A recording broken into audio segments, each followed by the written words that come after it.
नमस्कार दोस्तों, मैं रुपेश दफ्तरी अपने YouTube channel stock market ID में आपका हार्दिक स्वागत करता हूं। दोस्तों, आज है 6 अप्रैल 21 और आज के इस लाइव सेशन में जो कि मैं अभी रिकॉर्ड कर रहा हूं, रिकॉर्डिंग के बाद तुरंत ही इसे अपलोड कर दूंगा। इस लाइव सेशन में हम प्रिपरेशन करेंगे निफ्टी और बैंक निफ्टी और रिलायंस तीनों की in terms of opening support, resistance, bullish probability और बियरिश प्रोबेबिलिटी। तो दोस्तों, डेली पॉइंट ऑफ व्यू से भी देखेंगे और वीकली पॉइंट ऑफ व्यू से भी देखेंगे। तो वीकली पॉइंट ऑफ व्यू से कोई नई बात नहीं है क्योंकि वीकली पिछले हफ्ते वाला ही कैरी फॉरवर्ड किया हुआ है और पिछले हफ्ते को हफ्ता बोलना भी ठीक नहीं होगा कि 3 ही दिन थे, 2 दिन तो छुट्टी थी, ठीक है ना। तो चलिए शुरू करते हैं। तो दोस्तों निफ्टी में ये सपोर्ट है, ये रेजिस्टेंस है और ध्यान से अगर आप देखो तो अभी 9:28 हुए हैं। आप ये देख सकते हो यहां से यहां तक गाड़ी चली है, यहां से यहां तक प्रिसाइजली। अगर मैं अभी हाई और लो अगर निफ्टी के बताऊं आपको, स्पॉट निफ्टी का हाई जो बना है वो है 14738.15 और जो लो मारा है वो है 14573.90। तो बिल्कुल आप ऐसे बोल सकते हो कि यहां से यहां तक buy exit to sell exit intercity चली हुई है, ऐसा बोल सकते हैं। खुलते ही सीधा ही फोर्स आ गया था यहाँ पे।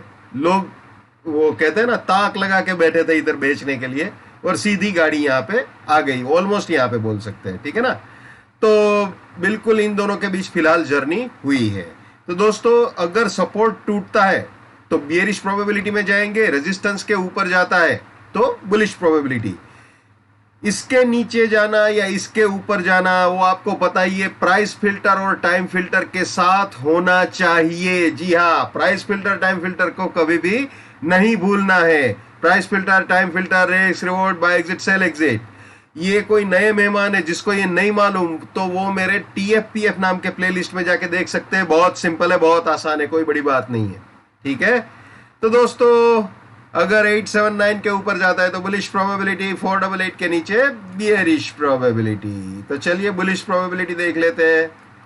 अगर 879 के ऊपर जाता है तो 786 सपोर्ट रहेगा, 28 फर्स्ट बुलिश टारगेट होगा। इसके भी ऊपर गया तो 79 सपोर्ट रहेगा और ये फाइनल बुलिश टारगेट हो सकता है। यानी ये दोनों बाइंग के एंट्री या री एंट्री पॉइंट हो सकते हैं और ये दोनों बुलिश पोजीशंस के लिए प्रॉफिट बुकिंग या पार्शियल प्रॉफिट बुकिंग पॉइंट्स हो सकते हैं। और रास्ते में कहीं पे भी अगर सपोर्ट टूटता है तो वहां पे अपनी बुलिशनेस को टाटा बाय बाय बोल देना चाहिए भैया। ये हमेशा याद रखना है। My bullishness lives till my support lives, my support finish, my bullishness finish. My bearishness lives till my resistance lives, my resistance finish, my bearishness finish. ये भी हमेशा याद रखना है। Never buy at resistance or buying exit. Never sell at support or selling exit. Let's maintain trading discipline. Let's do money management. Let's do risk management. Let's win. दोस्तों, मैं अपना technical analysis का नॉलेज चार्जेबल बेसिस पे share करता हूँ। 72,000 rupees मेरा fees है। और दोस्तों, फिलहाल फिर से कोरोना पीक पे आ चुका है तो जहां तक हो सके मैं थ्रू वीडियो कॉन्फ्रेंसिंग ही कराना प्रिफर करूंगा। 7990415253 मेरा मोबाइल नंबर है, ठीक है। तो चलिए वापस आ जाते हैं निफ्टी में। ये आ गए जी हम निफ्टी में। एक और चीज आपको बता दूं, प्लीज ऐसी कोई उम्मीद मत रखिएगा कि अब वापस में किसी भी ओकेजन पे या फेस्टिवल पे 51 करूंगा। वो एक कोरोना लॉकडाउन वाला इफेक्ट खत्म हो चुका है। तो 72 से अब सीधा 81 पे ही जाएगा, वापस 51 नहीं आने वाला है, ठीक है।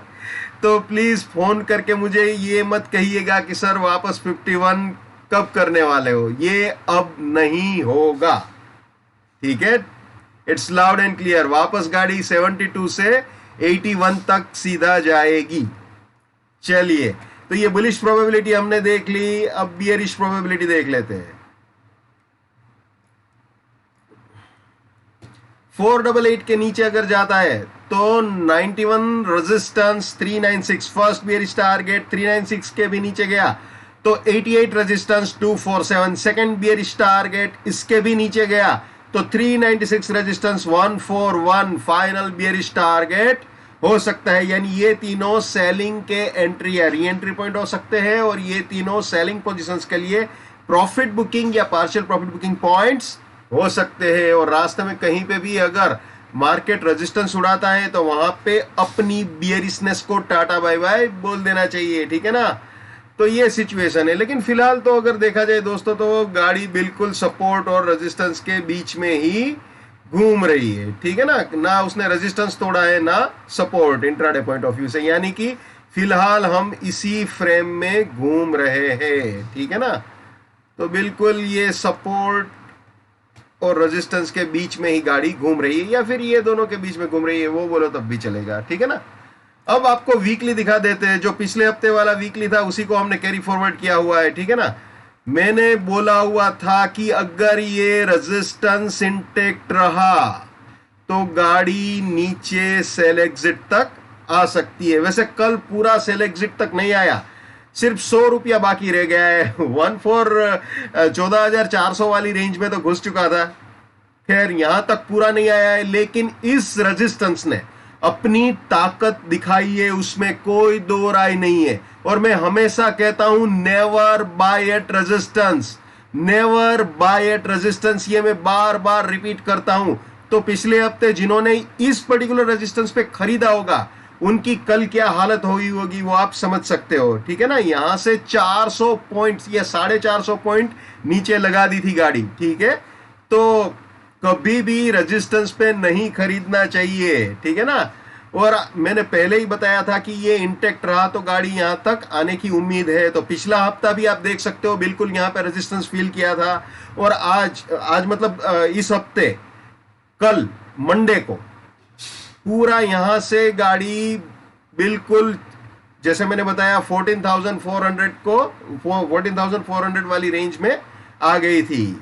400-500 के बीच घूम रहा था गाड़ी, ठीक है ना। तो ये है पावर इस रेजिस्टेंस रेंज का, ठीक है। तो ये आप जानते ही हो, फिर भी आपको दिखा देता हूं मैं। ये बुलिश प्रोबेबिलिटी अगर रेजिस्टेंस उड़ाता है तो जैसे मैंने इंट्राडे वाली स्टाइल में समझाया बिल्कुल वैसी स्टाइल है, कोई अलग नहीं है इसमें। ये बियरिश प्रोबेबिलिटी अगर सपोर्ट तोड़ता है तो वीकली पॉइंट ऑफ व्यू से, ठीक है ना। अब देख लेते हैं बैंक निफ्टी भैया। तो बैंक निफ्टी में ये सपोर्ट है, ये रेजिस्टेंस है, ठीक है ना।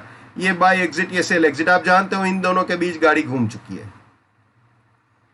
अभी पहले 15 मिनट में ही पूरा ये राउंड लगा दिया है निफ्टी की ही तरह। चलिए मैं बैंक निफ्टी का हाई और लो आपको दिखा देता हूं दोस्तों, बता देता हूं। 32,959.95 जो है वो बैंक निफ्टी का हाई है, 32,338.40 जो है वो बैंक निफ्टी का लो है। तो आप ये बोल सकते हो कि गाड़ी बिल्कुल इन्हीं दोनों के बीच घूमी है, या फिर ये बोलना चाहो कि सपोर्ट रेजिस्टेंस के बीच में, तब भी कोई फर्क नहीं पड़ता, वो भी सही है, ठीक है ना। तो इन दोनों के बीच में, निफ्टी में भी इन दोनों के बीच में ही घूम रहा था, अभी इसमें भी इन दोनों के बीच में ही है फिलहाल। तो अब अगर रेजिस्टेंस के ऊपर जाता है तो बुलिश प्रोबेबिलिटी में जाएगा, सपोर्ट के नीचे बियरिश प्रोबेबिलिटी, ठीक है। तो ये प्राइस फिल्टर है, टाइम फिल्टर है, risk reward buy exit, sell exit. ये आ गए जी हम बुलिश प्रोबेबिलिटी में बैंक निफ्टी की आज के लिए, यानी 6 अप्रैल 21 के लिए। तो जैसे निफ्टी में समझाया बिल्कुल वैसे ही है, ठीक है ना। ये बियरिश प्रोबेबिलिटी, ठीक है।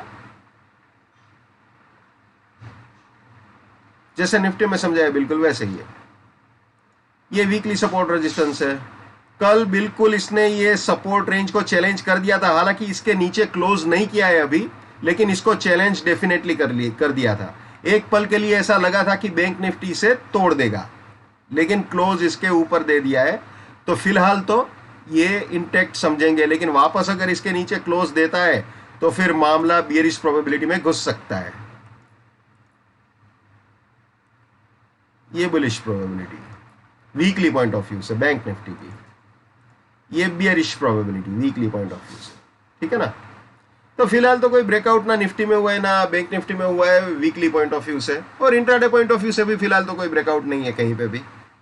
तो फिलहाल तो गाड़ी सपोर्ट रेजिस्टेंस के बीच में ही घूम रही है, ठीक है ना। तो ये है बैंक निफ्टी।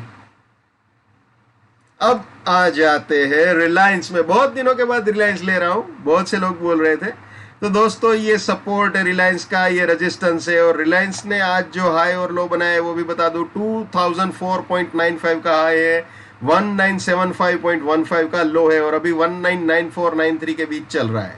ठीक है ना, 9:37 हो रहे हैं। 1994.50 1994.25 के करीब करीब।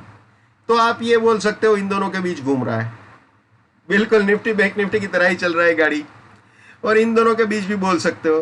तो ये है रिलायंस की सिचुएशन।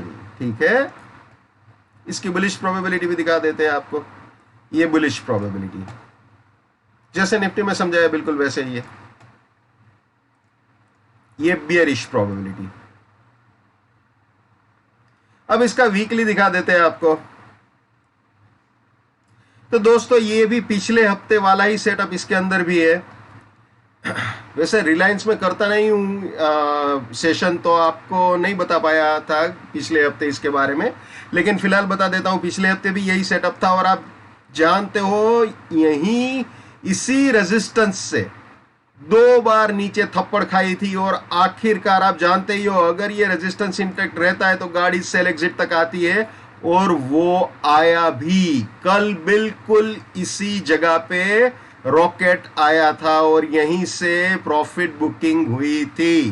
बियर्स ने अपनी प्रॉफिट बुकिंग यहीं पे की थी, बिल्कुल दबा के। आप फिगर पढ़ सकते हो, ठीक है ना, 1962। ठीक है, यही फिगर। आप कल का लो देख लेना, पता चल जाएगा। ठीक है, तो ये बात है रिलायंस की। तो अब अगर रेजिस्टेंस के ऊपर जाता है तो फिर बुलिश प्रोबेबिलिटी, और सपोर्ट के नीचे बियरिश प्रोबेबिलिटी।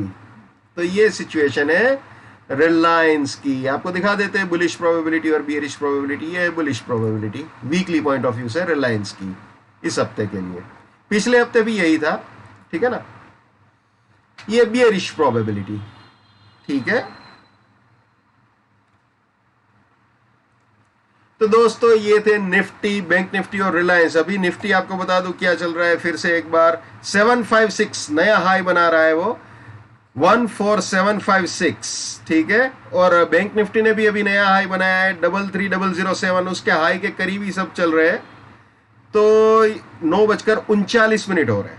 ठीक है, लेकिन फिर भी है सपोर्ट और रेजिस्टेंस के बीच में गाड़ी, निफ्टी बैंक निफ्टी रिलायंस तीनों की। तो दोस्तों हर इंसान को अपनी ट्रेडिंग अपने दिमाग से करनी चाहिए, लेकिन मेरे एनालिसिस से अगर आपका फायदा होता है या कम से कम नुकसान होने से बचता है तो मेरे लिए बड़े सौभाग्य की बात है।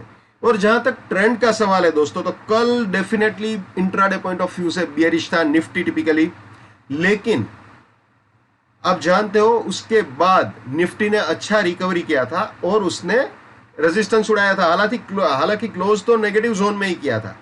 तो जहां तक आज के दिन के ट्रेडिंग का सवाल है तो रेंज बहुत बड़ी है, बहुत बड़ी रेंज है, क्योंकि कल एक ही दिन में एक हफ्ते से भी ज्यादा मूवमेंट दिया था निफ्टी बैंक निफ्टी दोनों ने, इवन रिलायंस ने भी। तो ऐसे सिचुएशन में आज के दिन बहुत ही संभल के ट्रेड करना चाहिए, क्योंकि आप इंट्राडे ट्रेड भी करते हो ना, तो उसका आपका जो रिस्क होता है वो नोइंगली या अननोइंगली यानी जाने अनजाने में वो रिस्क अप्रोक्सीमेटली वीकली से भी बड़ा हो जाता है। तो बिल्कुल अपने मनी मैनेजमेंट और रिस्क मैनेजमेंट को शार्प रखिए, और स्टॉप लॉस और आप जहां से एंटर कर रहे हो ट्रेड में, चाहे वो बाइंग का हो चाहे सेलिंग का हो, जो भी हो एज पर स्ट्रेटेजी, तो वहां पे आप देखिए कि कितना आपका रिस्क है और कितना आपको रिवॉर्ड मिल रहा है, वो देखना बहुत ही जरूरी है। सीधा ही नहीं घुस सकते। फॉर एग्जाम्पल किसी भी स्क्रिप्ट ने या इंडेक्स ने अगर रेजिस्टेंस उड़ाया फॉर एग्जाम्पल, और आप सीधा ही खरीद लेते हो, तो फिर आपका स्टॉप लॉस बहुत लंबा हो जाएगा। टारगेट जो फर्स्ट बुलिश टारगेट है वो पास में ही होगा और आपका स्टॉप लॉस लंबा होगा। और अगर कहीं मार्केट नीचे आया और स्टॉप लॉस उड़ाया तो वो जो स्टॉप लॉस है वो अनबियरेबल हो जाएगा, बहुत ही महंगा पड़ जाएगा। तो जब मार्केट सपोर्ट के करीब आता है तभी बाय करना चाहिए, और अगर सेल करना है तो जब रेजिस्टेंस के पास आए तभी सेल करना बुद्धिमानी होती है, यानी रिस्क रिवॉर्ड मेंटेन करना जरूरी होता है। जितना हो सके उतना मेरे इस YouTube चैनल को अपने स्टॉक मार्केट में ट्रेडिंग करने वाले दोस्तों के साथ शेयर कीजिए। अगर उनका फायदा होता है तो आपको भी दुआएं मिलेगी। So wish you all the best. केप फर्निंग, जय हिंद, वंदे मातरम, भारत माता की जय. Just give it up, come on.